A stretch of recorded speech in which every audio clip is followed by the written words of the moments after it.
Welcome to Burlap Teachers. Enjoy the video. You begin by confirming the clip button exists and that the app version supports it. This prevents wasted steps.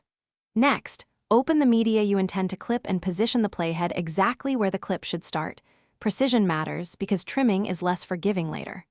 Once done, grant any required permissions like screen or storage access so the tool can capture and save. These first actions set a reliable foundation, and they reduce the need for repeat attempts or permission errors. You now select start and end points after tapping the clip button. Use the scrubber to roughen your range. For precise edits, zoom into the timeline or step frame by frame. This reduces jitter at cuts and avoids accidental extra frames. Once your range is set, preview the clip to check audio levels, caption sync, and playback speed so the final result matches your intention. If you need to, make small adjustments and preview again. This iterative check saves time before exporting or sharing.